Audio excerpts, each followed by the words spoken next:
2026년 3월 14일 토요일 광야의 묵상입니다. 오늘 우리에게 주시는 살아있고 항상 있는 하나님의 말씀은 요한복음 12장 34절로 43절입니다. 이에 무리가 대답하되 우리는 율법에서 그리스도가 영원히 계신다함을 들었거늘 너는 어찌하여 이 인자가 들려야 하리라 하느냐? 이 인자는 누구냐? 예수께서 이르시되 아직 잠시 동안 빛이 너희 중에 있으니 빛이 있을 동안에 다녀 어둠에 붙잡히지 않게 하라. 어둠에 다니는 자는 그 가는 곳을 알지 못하느니라. 너에게 아직 빛이 있을 동안에 빛을 믿으라. 그리하면 빛의 아들이 되리라. 예수께서 이 말씀을 하시고 그들을 떠나가서 숨으시니라.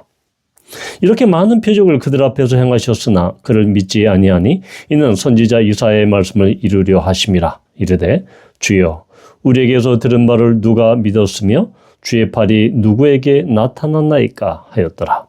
그들이 능히 믿지 못한 것은 이 때문이니 곧 이사야가 다시 일렀으되 그들의 눈을 멀게 하시고 그들의 마음을 완고하게 하셨으니 이는 그들로 하여금 눈으로 보고 마음으로 깨닫고 돌이켜 내게 고침을 받지 못하게 하려 함이라 하였음이니로다. 이사야가 이렇게 말한 것은 주의 영광을 보고 주를 가리켜 말한 것이라. 그러나 관리 중에도 그를 믿는 자가 많되 바리새인들 때문에 드러나게 말하지 못하니 이는 출교를 당할까 두려워함이라. 그들은 사람의 영광을 하나님의 영광보다 더 사랑하였더라. 아멘. 예수님께서 33절에서 말씀하시죠. 32절에서 바로 앞에 단락에서 내가 땅에서 들리면 이렇게 말씀을 하시죠. 이 말을 듣고 무리들이 대답합니다. 아니 우리가 율법에 보니까 그리스도 메시아가 영원히 계신다는데 도대체 들려야 한다는 말이 뭐냐? 라고 이렇게 반박하죠. 아마 분노해서 이렇게 이야기를 했을 것입니다. 따라서 이들이 그렇게 반응한 것, 무리들이 이렇게 아주 대담하게 또는 이렇게 반박한 것은 바로 그들이 잘못된 메시아 대망론에 빠져 있었다라는 것을 보여주고 있죠.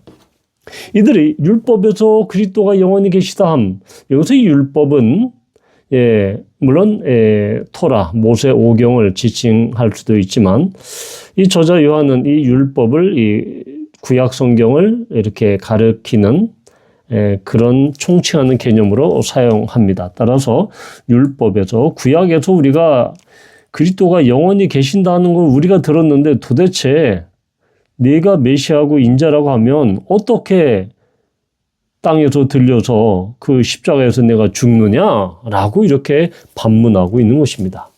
그들은 그들이 이제까지 들어왔던 그런 메시아 대망론에 의하면 그러한 예수님의 들려야 한다라는 이것은 그들의 메시아 대망론의 입장에서 보면 완전히 빗나가는 것이죠. 자, 그러면 그들은 이스라엘 백성들, 무리들은 어떠한 구약 성경을 받길래 이렇게 이야기하는 것일까요? 이 사무엘하 7장 13절에 보면 그는 내 이름을 위하여 집을 건축할 것이요 나는 그의 나라 왕위를 영원히 견고하게 하리라. 바로 하나님께서는 다윗과 다윗 왕궁에 대해서 이렇게 약속하죠. 바로 그의 나라 왕위가 영원히 견고할 것이야. 그 왕위에 다윗의 후손으로 오신 메시아의 왕위의 견고성, 영원성을 이야기합니다. 바로 또 시편 89편 36절에 보면 이런 말씀이 있죠. 그의 후손이 장구하고 그의 왕위는 해같이 내 앞에 항상 있으며.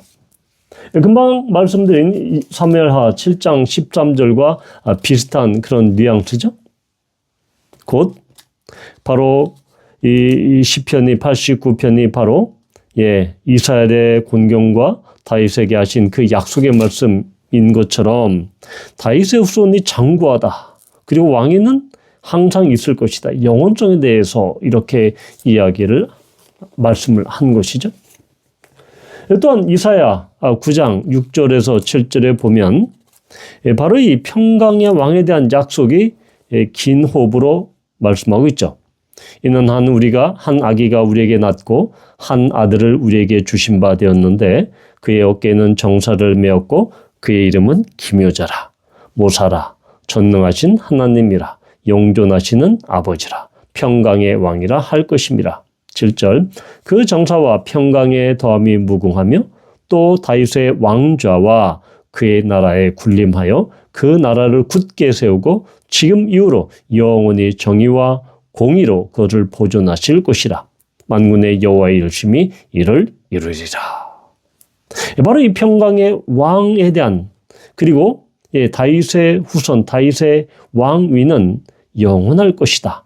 굳건할 것이다. 보존될 것이다.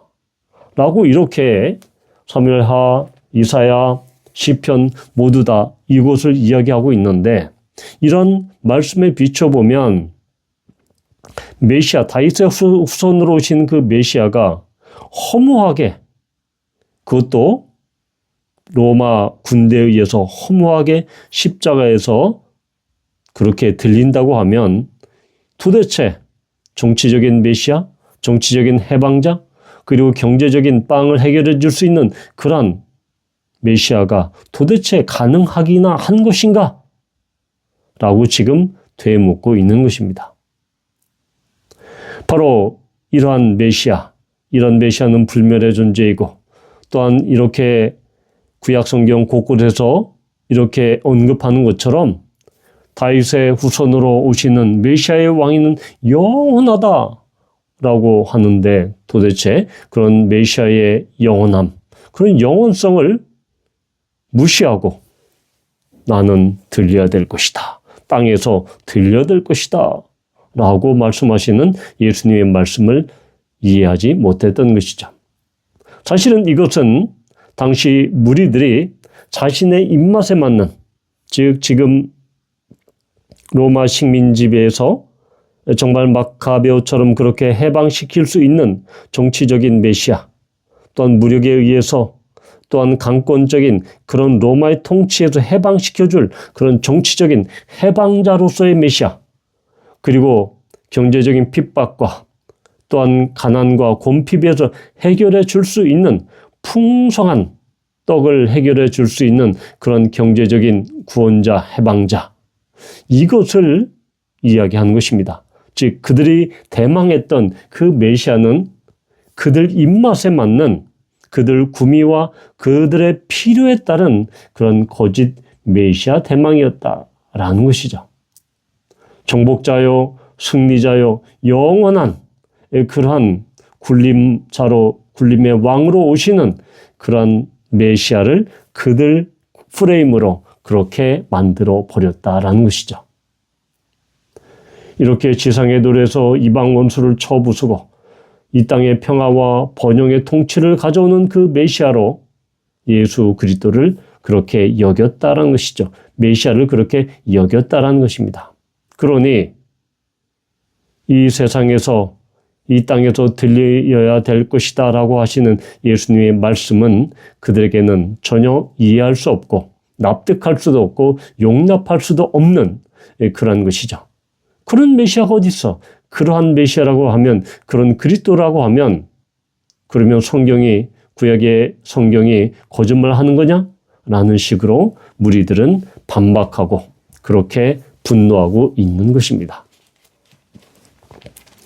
바로 이러한 지점에서 우리는 현대 그리스도인들도 그리스도인들만의 아니면 이 교회만의 그런 프레임에 맞춰서 그런 프레임을 만족시켜주고 자기 자신의 프레임 아니면 어떤 특정한 교회 프레임을 만족시켜주는 그런 예수님, 그런 하나님을 믿고 그런 하나님을 따르는 그러한 프레임의 그 오류에 빠질 가능성이 있다.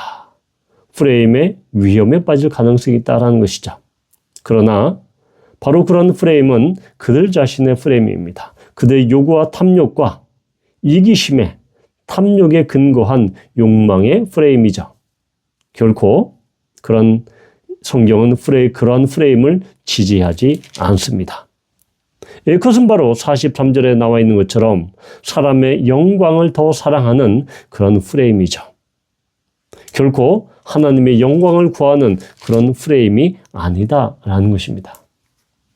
또 하나 잘못된 프레임은 42절에 나와 있는 것처럼 관리 중에도 그를 믿는 자가 많되 바리새인들 때문에 드러나게 말하지 못하는 이는 출교를 당할까 두려워합니다.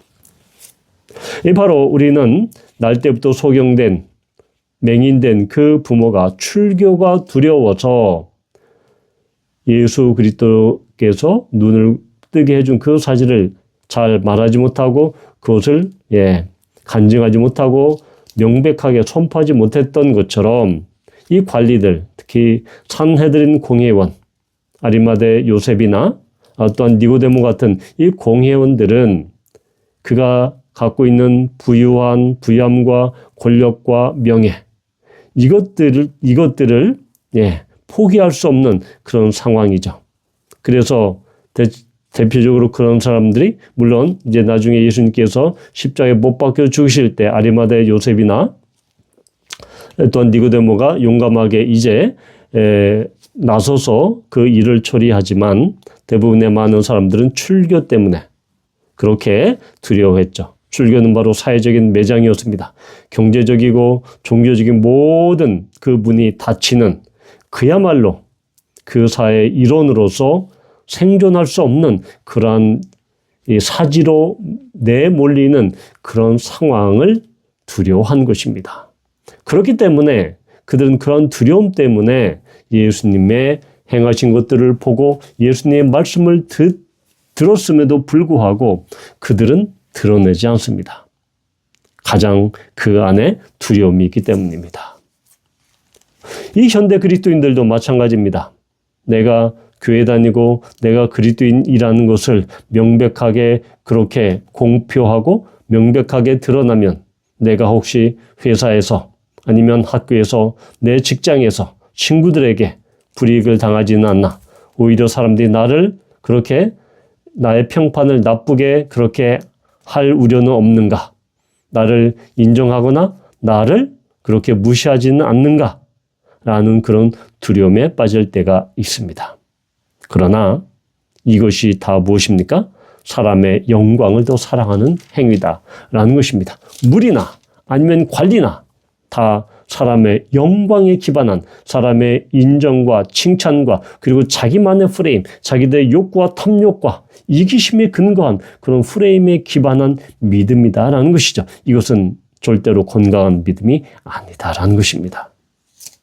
바라기는 어떠한 우리의 어떠한 왜곡된 그런 프레임, 왜곡된 믿음의 창을 통해서 하나님을 왜곡되게 믿는 것이 아니고 또한 두려움 때문에 또한 다른 사람의 이목 때문에 다른 사람의 그런 평판이나 그런 인정 때문에 내가 그리스도인이요 내가 주님을 믿는 자라는 그런 복음에 대해서 담대하지 못하는 것은 바로 사람의 영광을 우선하는 믿음이다라는 것입니다.